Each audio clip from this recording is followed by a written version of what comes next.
अस्सलामुअलैकुम मेरी प्यारी बहनों और भाइयों, सब खैरियत से होंगे उम्मीद करती हूँ और अल्लाह के फ़ज़ल से अपने अपने घरों में खुश खुर्रम रह रहे होंगे। आज जो टॉपिक मैं आपके लिए लेकर आई हूँ वो डोमेस्टिक फ़ाइनेंस के हवाले से बहुत अहमियत का हामिल है। यानी अगर किसी के भी अल्लाह ना करे खुदा ना खास्ता किसी के हस्बैंड की जॉब चली जाती है तो वो हाउसवाइफ अपने घर को कैसे मैनेज करेगी और ऐसे कौन से टिप्स या यूँ कह लीजिए एहतियाती तदाबीर इख्तियार करेगी कि उसकी घर की मईशत कम से कम मुतासिर हो या ना मुतासिर हो, और इस तरीके से वो समझदारी से चलेगी कि घर में कम से कम प्रॉब्लम हो। तो चलते हैं अपने टॉपिक की तरफ। तो मेरा आज का टॉपिक यही है कि हस्बैंड की अगर जॉब चली जाती है खुदा न खास्ता तो क्या करना चाहिए। उस हवाले से सबसे पहले जो मैं आपको कहूँगी, सबसे पहली जो है बात वो ये है कि अल्लाह का नाम लें, अल्लाह से रुजू करें, और क्योंकि मुसब्बिबुल अस्बाब अल्लाह ताला है। अल्लाह ताला की फ़ज़ल से, अल्लाह ताला के करम के बग़ैर कोई चीज़ हम हल नहीं कर सकते, किसी भी चीज़ पर हम कादिर नहीं हैं।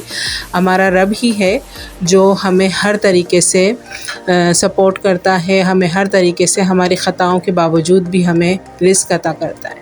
तो अल्लाह ताला से रुजू करें। और सेकंड ये कि हस्बैंड वाइफ अपने रिलेशन को उस मुश्किल वक्त में अपने रिलेशन को बैलेंस रखें। यानी कि ना वाइफ पैसे ना होने की वजह से या घरेलू मसाइल की वजह से अपने शौहर से लड़ाई झगड़े करे, और ना ही हस्बैंड बाहर से आने के बाद, बाहर की नाकामियों के बाद और जॉब ना मिलने की वजह से या जॉब छूट जाने की वजह से अपने वाइफ पर गुस्सा करे या उसके साथ तल्ख़ कलामी करे या इस किस्म की और बहुत सारी बातें होती हैं जिससे हस्बैंड वाइफ का दिल आपस में एक दूसरे से ख़राब हो जाता है। तो इन तमाम बातों पर तो सबसे पहले आपको अमल करना है कि एक दूसरे की ढारस बना के रखना है, एक दूसरे की सपोर्ट में रहना है, एक दूसरे को हौसला देकर रखना है। जी, अब दूसरे नंबर पर आ जाता है कि हम अपने घर की मईशत को कैसे लेकर चलें और वो कौन से ख़र्चे हैं जिसे हमने फ़ौरी ख़त्म कर देना है। तो सबसे पहले जनाब ये होता है कि फ़जूल ख़र्ची। जहाँ कहीं भी आप देख रही हैं कि आपके घर में फ़जूल ख़र्ची हो रही है, उसे फिल फूल ख़त्म कर दीजिए। यानी कि बच्चों के एक्स्ट्रा ख़र्चे हैं, बाहर के खाना पीना है, नेट है, केबल है, इन तमाम और दीगर ऐसी चीज़ें हैं, बरक़ी आलात का इस्तेमाल है। एक कमरे में बैठिए, एक ही पंखा चलाइए, इस्त्री कम से कम कीजिए। ऐसे बहुत सारे बरक़ी आलात हैं जो आजकल हम हाउसवाइफ यूज़ कर रही हैं। तो इलेक्ट्रॉनिक की चीज़ों को जितना कम से कम यूज़ करेंगी उतना कम से कम बिल आएगा। तो इस्त्री वग़ैरह का भी फिर यही है कि सिर्फ़ बाहर आने जाने वाले कपड़ों पर आप इस्त्री करिए, घर में आप इस तरीके से इस्त्री करें, कपड़ों को झाड़ के फैलाइए रस्सी पर कि आपको फिर इस्त्री की ज़रूरत ही पेश ना आए। और इसी तरीके से दीगर अगर ख़र्चों की बात की जाए, और सबसे बड़ी चीज़ जो है वो इन तमाम मुश्किल हालात में किचन को चलाना है। तो किचन को भी इसी तरीके से चलाने की कोशिश कीजिए कि सादा से सादा खाना बनाइए और उतना खाना बनाइए कि जो पूरा का पूरा हो जाए, यानी कि बचे बिल्कुल नहीं। एक रोटी का निवाला भी और एक रोटी का टुकड़ा भी नहीं बचना चाहिए, क्योंकि हमारी जो भी बहन जो इन मुश्किलात में से गुज़र रही है उसके लिए ये टाइम बहुत ज़्यादा मुश्किल है, और वो उसके लिए एक एक रुपया भी अहमियत का हामिल है और एक एक चीज़ भी अहमियत की हामिल है। यानी कि अगर यूँ कहा जाए कि उस वक्त जो इतना मुश्किल वक्त होता है ना, तो उसमें आप कह लीजिए कि एक टमाटर और 2 हरी मिर्चें भी बहुत ज़्यादा अहमियत की हामिल हो जाती हैं कि जब हमारे पास कुछ भी नहीं होता। और कोशिश कीजिए कि फ़िल फूल जॉब की तलाश शुरू कीजिए, मुख्तलिफ़ जगह सीवीज़ वग़ैरह दीजिए। और अगर इस किस्म का कोई भी काम आपका अगर नहीं चल रहा तो आप इस कोशिश कीजिए कि घर में ही कोई काम शुरू कर दीजिए कि चिप्स का स्टॉल लगा लीजिए, समोसों का स्टॉल लगा लीजिए, बिरयानी बनाकर आप बाहर सेल कर सकते हैं। ये वो तमाम काम हैं जो आप जॉब ना होने की वजह से शुरू कर सकते हैं और उससे आपकी कुछ न कुछ आमदनी होना शुरू हो जाएगी। मेरा कहने का मकसद ये नहीं है कि आप यहाँ पर रुक जाइए, बस इसी चीज़ को अपनी बुनियाद बना लीजिए। नहीं, हमने अपना घर चलाना है, क्योंकि जो हमारी मुश्किलात हैं ना वो हमारी मुश्किलात हैं।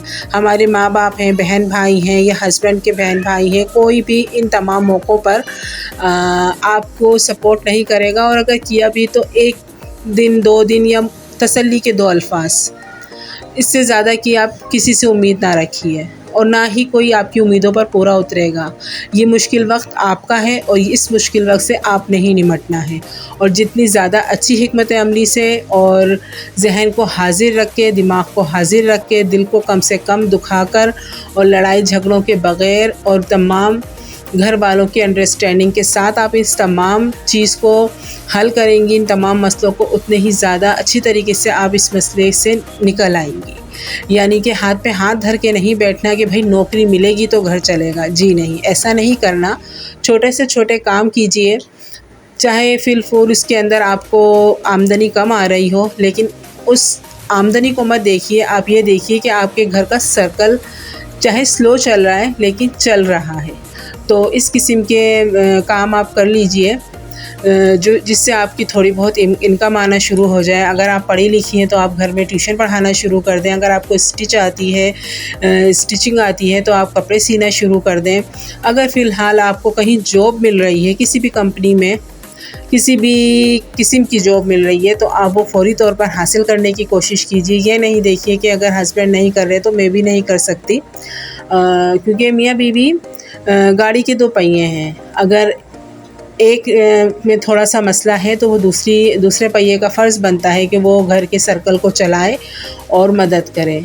ये तो वैसे भी इतना महंगाई का दौर चल रहा है कि एक बंदे की इनकम से गुजारा नहीं होता, तो दोनों मिलकर कमाएं तो घर अच्छा तरीके से चलता है। और जब बात ये हो जाए कि हस्बैंड की जॉब ही ख़त्म हो गई है, तो उसमें फिर ये है कि घर के तमाम फैमिली मेम्बर, चाहे आपके बच्चे हों, चाहे आप हों, आपकी बेटियां हों, आप सब ने मिलकर मेहनत करनी है, हिम्मत के साथ मेहनत करनी है और अपने इन तमाम मसाइल को हल करना है और उन तमाम ख़र्चों को कम करना है जिनसे फ़ुज़ूल ख़र्ची ज़रा सी भी झलक रही हो।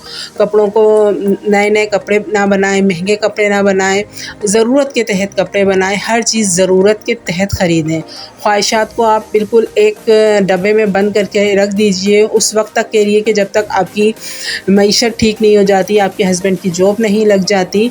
आप ख्वाहिशात को तो बिल्कुल एक तरफ रख दीजिए और ज़रूरतों को आगे रखिए। उन ज़रूरतों में आपकी बेसिक नीड है। आपका अगर आप खुदा न खास्ता रेंट के घर में रह रही हैं तो आपका घर का रेंट है, आपकी बिजली के बिल है, आपकी किचन है और मेडिसिन वगैरह कोई भी हो, दुख बीमारी चलती रहती है। तो इस तरीके से आप अपने घर को मैनेज करके चलिए और ज़रूरत पर पैसे ख़र्च कीजिए। बिल्कुल ख्वाहिशात को एक तरफ रख दीजिए। अल्लाह ताला ने चाहा तो ख्वाहिशात भी हम सब की पूरी होंगी और आप सबकी भी पूरी होंगी इंशाअल्लाह ताला। लेकिन जब मुश्किल वक्त आता है तो इंसान को थोड़ी अक्लमंदी के साथ उस टाइम को देखना पड़ता है कि हम ऐसे कौन से तरीक़ेकार इख्तियार करें कि जिनसे हम इन तमाम मसाइल से निकल सकें। और मैं फिर आपको बार बार यही मशवरा दूंगी कि बाहमी ताउन से चलिए। इस वक्त बाहमी ताउन एक दूसरे का, स्पेशली हस्बैंड वाइफ का, घर को चलाने के लिए और घर में बदनज़मी ना होने के लिए और घर में तलख़ियाँ ना होने के लिए बहुत ज़रूरी है। वैसे भी आम हालात में भी कोशिश करना चाहिए बीवियों को कि वो अपने हस्बैंड के साथ अच्छे रिलेशन में रहें और तलख़ियों को कम से कम जगह दें अपने घर के अंदर, अपनी ज़िंदगी के अंदर, क्योंकि ज़िंदगी हमें यही एक दफ़ा मिली है। बस ये ज़िंदगी चली गई तो बस ख़त्म, उसके बाद तो फिर अगला ही जहान है। तो अल्लाह ताला ने अगर ये दुनिया हमें दी है तो हम कोशिश करें कि हम इसको अच्छे तरीके से गुजारें, ना कि रोते धोते गुजारें, एक दूसरे से शिकवे शिकायत करते हुए गुजारें, गम और गुस्से में गुजारें। नहीं, हमने ये दुनिया अगर अल्लाह ताला ने हमें दी है ना तो किसी मकसद के लिए दी है। तो इस मकसद को पूरा करने के लिए ज़रूरी है कि हम अच्छे तरीके से, खुश अखलाक़ी के साथ, खुश खल्क़ी के साथ अपनी इस ज़िंदगी को गुजारें और अपने बच्चों को अच्छे तरीके से तरबियत करें। देखिए, जितना एक हाउस वाइफ की ज़िम्मेदारियाँ होती हैं ना, तो पूरी उसे कोशिश करनी चाहिए कि वो उन ज़िम्मेदारियों को पूरा करे और ईमानदारी से पूरा करे। तो हमने बहुत बड़े महलात तो बनाने नहीं हैं, हमने बहुत बड़े जगहों पर जाकर हुकूमतें तो करनी नहीं है। तो ये घर ही हमारा महल है और यही हमारी हुकूमत है और इसको हमने सही तरीके से चलाना है और यही बच्चे हमारे मेमार हैं और हमने इन्हीं की अच्छी तरबियत करनी है। चाहे वक्त अच्छा हो, चाहे वक्त बुरा हो, कैसा भी वक्त क्यों ना हो, हमने अच्छे तरीके से चलना है। तो व्यूअर्स अपना फ़ीडबैक लाजमी दीजिएगा मुझे इस वीडियो पर कि आप लोगों को मेरा टॉपिक कैसा लगा, और प्लीज़ मेरे चैनल को सब्सक्राइब कीजिए, वीडियोस को लाइक कीजिए, फ्रेंड्स एंड फैमिली में शेयर कीजिए। अब तक के लिए इतना ही। अल्लाह हाफिज़।